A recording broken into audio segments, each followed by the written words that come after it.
ఉమ్, కానీ రావడం ద్వారా బీసీ ఓట్లకు గాలం వేయచ్చు. ఉమ్, అదే సందర్భంలో రాష్ట్రం తీసుకొస్తే గనక కేంద్రమే ఓకే చేయాలి తప్పించి రాష్ట్రం వల్ల కాదు, అది ఓ చట్టాలు ఉమ్, యాక్సెప్టబుల్ కాదు. ఉమ్, ఉమ్, ఎందుకంటే రాష్ట్రానికి సంబంధించి, అది కేంద్రానికి సంబంధించిన దాంట్లో ఒక ఇదే చట్టాలు అనేది మన రాష్ట్రం రూపొందించిన కేంద్రం అప్రూవ్ చేయాలి. అవును. అంతేగాని సపరేట్గా ఉండదు. ఇప్పుడు దిశా చట్టం అప్పుడు వీళ్ళు తీసుకొచ్చారు, అవును. అంటే కేంద్రం ఇవ్వలేదు కదా పర్మిషన్. అవ్వలేదు కదా అది. ఇదైనా అంతే ఉంటుంది మన రాష్ట్రం అయితే.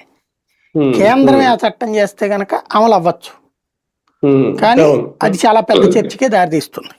ఇప్పుడు ఎస్సీ ఉమ్, ఎస్టీలకి కుల వివక్ష అనే కారణంగా పెట్టారు, అది ఎస్సీ ఎస్టీ అత్యాచారాలు ఏదో చట్టం అని. అవును. అవును. బీసీల ఉమ్, కులపరంగా ప్రత్యేకించి వివక్ష చూపెట్టేది ఏమి ఉండదు అవును. దాంట్లో. ఉమ్, అవును. సామెతల్లో వెటకారం ఇది అంటారు, అది బ్రాహ్మణులు కూడా వెటకారం చేస్తారు కదా, వైశ్యులు కూడా అవును. ఎటకారం చేస్తారు కదా. రెడ్లను అవును. ఎటకారం చేయరా, కమ్మని ఎటకారం కులాల చేయరా. పేరుతో. కులాల పేరుతో ఎటకారాలు సామెతలు బోల్డ్ ఉన్నాయి ఉమ్, బేసిక్గా. అవును. అవును. అది ధనవంతులు ధనహీనులకి మధ్యన ఉన్నటువంటి తేడా ఉమ్, తప్పించి అందులో కులం కాదు అక్కడ.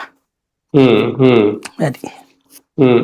అంటే ఎన్డీఏ ప్రభుత్వం తీసుకొచ్చింది అంటే ఆంధ్రప్రదేశ్ వరకు చూసుకుంటే ఎన్డీఏ ప్రభుత్వం అనుకోవాలా? అంతే, ఆంధ్ర ఎన్డీఏ ప్రభుత్వం అనుకుంటున్నాను నేను, అది కేంద్రం కాదు అది. ఉమ్, ఉమ్, ఉమ్. అంటే ఇప్పుడు ఇప్పటికే ఎస్సీ ఎస్టీ అట్రాసిటీ ఉంది కదా సార్ చట్టం, దానికన్నా పవర్ఫుల్